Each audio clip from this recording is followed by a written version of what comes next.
생활 속 법률 히어로 이승우 변호사의 사건 파일.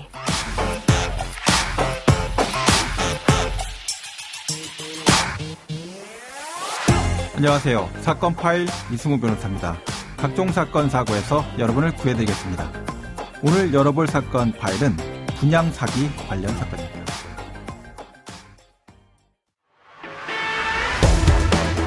상가마다 공실이 늘어나고 코로나 때보다 더 힘들다는 호소가 이어지고 있습니다.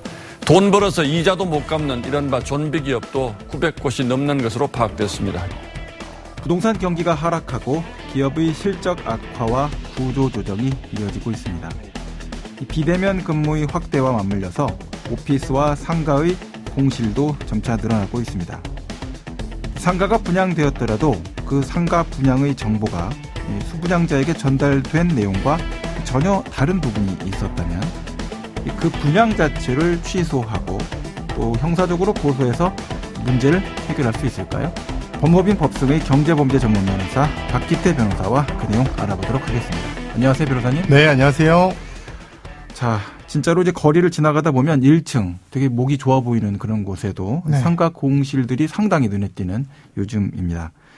상가 공실 문제가 어느 정도에 와 있는지 이것부터 좀 한번 짚어보고 시작해 볼까요? 예, 현재 상가 공실 문제가 매우 심각합니다. 네. 기존에 활발했으나 인기가 떨어진 상권들, 네. 예컨대 뭐 동대문 패션타운 상권, 네. 이런 의류 집합 상가는 현재 공실률이 90%를 넘어서는 것도 있습니다. 네네. 그리고 겉으로 활발해 보이는 상권도 예외가 아닙니다. 지금 네. 9,510가구가 밀집해 있고 입주가 시작된 지 오래되지 않았고 네. 지하철 8호선이 붙어 있는 역세권인 헬리오시티 상가조차 공실률이 10%에 달하고 네. 이에 따라서 서울 강남권 집합상가의 투자 수익률이 0.85%에 불과할 정도로 상가 분양을 받은 사람들이 큰 피해를 입고 있습니다.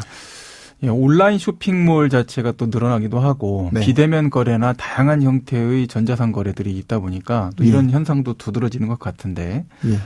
자, 이런 상가 공실로 여러분들이 이제 피해를 보고 있겠죠? 예, 공실 문제가 심각하다는 건 단순히 상가를 소유한 사람들이 임차인을 구하지 못해서 어려움을 겪는 이것만이 아닙니다. 네네. 일단 분양이 잘 안 되겠죠. 신규 상가를 분양하는 사람들이 그렇겠네요. 분양이 좀 어렵다는 얘기고요. 네.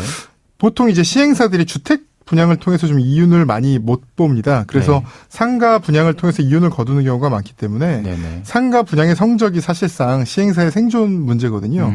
그래서 사실 주택 개발 여기까지도 좀 타격을 얻을 수 있는 그런 상황으로 보시면 되겠습니다. 위축될 것이다 이런 네. 얘기군요. 예, 결국 맞습니다. 상가와 관련된 공실의 문제가 네. 주택과 관련된 문제도 크게 영향을 미칠 것이다. 예, 맞습니다.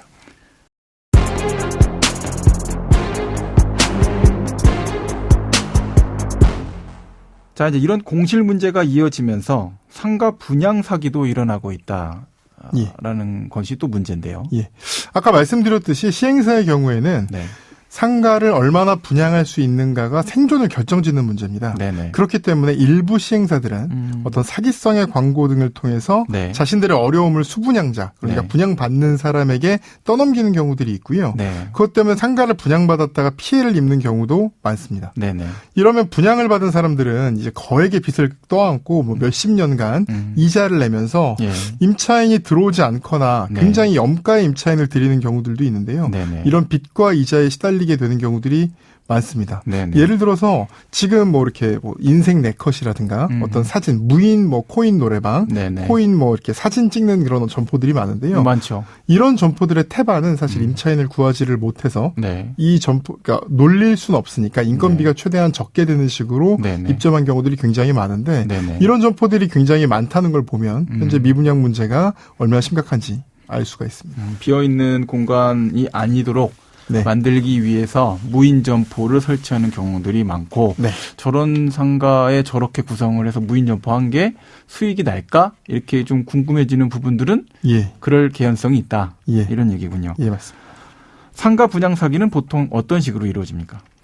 예, 상가 분양 사기의 가장 흔한 유형은 임대 수익 보장 광고입니다. 네네. 그러니까 물론 모든 임대 수익 보장 광고가 사기는 아닙니다. 그러니까 네네. 보통은 이제 3개월 정도 서비스로 월세를 안 받고 네. 이후 21개월간 임대 수익을 보장한다. 이런 식으로 광고를 하거나 뭐 계약서에 써 있거나 이런 경우가 많은데요. 네네. 이제 정말 21개월간 임대 수익이 안 난다면 계약을 해지할 수 있다면 이건 사기는 아니죠. 그렇죠. 그런데 임대 수익을 보장한다는 말만 있고 네. 사실은 뭐 계약서에 그런 문구가 전혀 없다면 네. 그리고 21개월간 뭐 이렇게 미입점 상태가 되더라도 해제를 할 수 없다. 이런 경우라면 사실은 사기로 볼 가능성도 좀 있습니다. 그래서 근데 사실은 대부분 이렇게 해제를 보장해 주는 경우가 굉장히 적어요. 그래서 임대 수익을 보장한다는 광고를 액면 그대로 믿으시면 좀 안 되고 절대로 조심을 하셔야 됩니다. 그래서 가끔은 요즘에는 임대 수익이 나지 않을 경우에 이제 상가 분양 계약을 해제할 수 있다고 써 있는 경우도 있는데요. 이 경우에 실제로 이제 소송을 걸거나 하면 어떤 일이 생기냐면 임대인, 그러니까 수분양자의 귀책 사유가 있으면 해제할 수 없다. 이런 게 꼭 이제 계약서에 들어가 있거든요. 단서 조항으로. 네. 그러면 이제 이 귀책 사유를 좀 넓게 해석을 해서 해제를 거부하는 경우가 많습니다. 그러니까 대표적인 게 이런 거죠. 그러니까 임차인이 들어와서 도저히 받아들일 수 없는 요구를 하는 거예요. 뭐 대규모 공사를 해달라거나 아니면 갑자기 월세를 얼마 이상으로 깎아달라던가 뭐 아니면 구조 변경을 한다던가 이런 도저히 받아들일 수 없는 그런 요구를 한 다음에 이거를 받아들이지 않으면 그냥 바로 나가버리는 거죠. 그걸 가지고 이제 시행사에 얘기를 하면 아 이거는 임차인과 임대인이 분쟁 끝에 나간 거니까 임대인의 귀책 사유로 인한 거다. 우리는 해제해 줄 이유가 없다. 이런 식으로 주장하는 경우가 굉장히 많습니다. 실제 제가 담당했던 사건 중에서는 입점한 업체가 사실 사기 업체로 처음부터 월세를 제대로 지급할 의사가 없었는데 시행사와 모의해서 임대인이 받아들일 수 없는 요구를 일부러 하는 그런 경우도 있었습니다. 자, 그렇게까지 상황이 진행이 되면 그런 경우에는 이제 임대인의 입장에서는 어떻게 대응을 하면 좋을까요? 이게 사실 다 어렵다고 생각하시는 분들이 많습니다. 왜냐하면 이 판례가 있는데요. 이 분양 광고는 계약이 아닌 청약의 유인이다. 그러니까 계약 자체가 아니라 그걸 유인하기 위한 뭐 광고 같은 것이다. 그래서 임대 수익 보장이라는 문구는 이제 다소의 과장 허위 광고일 뿐 기망 행위가 아니다. 그러니까 그 받는 입장에서도 이게 보장이라는 건 뭐 임대가 잘 된다 이런 뜻으로 알아들었겠지. 그 자체가 뭐 계약의 일부겠어. 이런 식으로 보는 이제 대법원 판례가 있습니다. 그래서 사실 뭐 이걸 가지고 임대 수익 보장이라는 걸로 계약 해지할 수 없다. 이런 식으로 얘기하시는 분들이 굉장히 많습니다. 근데 다만 이후에 하급식 판례를 살피면 계약서에 임대 수익 보장 내용이 있는데 귀책 사유를 문제 삼는 경우 이 경우는 해제가 인정되는 경우가 되게 많고요. 또 계약서에 이 임대 보장 내용이 적혀 있지 않아도 이 시행사와 수분양자가 지속적으로 임대 수익 보장이 계약의 중요한 부분인 것처럼 대화한 게 좀 명확하면 계약의 일부로 인정해서 계약 해제를 인정하는 경우도 있습니다. 그것도 이제 합의를 통해서 뭐 계약 해제나 보상금 지급이 이루어지는 경우도 많았습니다. 그러니까 설령 뭐 이 판례만 간단히 보시고 너무 쉽게 포기하지는 않으시기를 추천드립니다. 최근에 대법원 판례가 나온 것 중에 지역주택조합 사기와 관련해서 전체적인 외관에서 주어지는 사실관계를 믿도록 만들었다. 종합적으로 그와 같은 내용을 일반인들이 믿을 만한 수준에 이르렀다라고 한다면 계약 취소 사유에 해당되는 기망에 해당된다. 사기 취소가 가능하다라는 대법원 판례도 있어서 지금 변호사님 말씀하신 바와 같이 무조건 그것을 뭐 포기하는 그런 것은 바람직하지 않을 것 같다 생각이 좀 듭니다. 자, 이런 유형 말고도 입점 완료되었다. 상가 분양 완료됐다 이런 얘기인 거죠. 거의 입점이 다 돼서. 광고하는 것도 분양 사기의 가능성이 있겠죠? 요즘에는 사실 이렇게 광고하는 경우 되게 많습니다. 특정 업체를 아예 써서 뭐 스타벅스, 뭐 어떤 뭐 업체가 입점이 확정됐다. 이미 뭐 계약서를 썼다. 이런 경우들이 있어요. 근데 조금 덜 노골적이죠. 이제 돈을 보장해 주는 게 아니라 업체를 우리가 데리고 왔다 이 정도니까 좀 덜 노골적인데 그만큼 더 위험합니다. 이제 시행사 이름들은 대부분 몰라요. 시행사는 보통 개별 현장에 그냥 하나의 업체가 들어간 경우도 많고 해서 대부분 이 시행사는 대기업 시공사 이름만 걸고 광고를 하고요.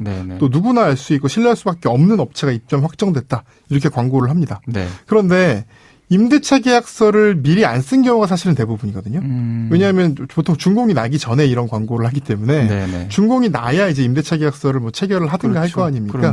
그래서 뭐 MOU 정도 체결을 하고 이 정도로 이제 광고하는 경우가 많은데 사실 MOU가 있다고 해서 실제 이 업체가 입점할지는 알 수 없는 거죠. 그래서 공실이 되는 경우가 문제가 또 많이 생깁니다.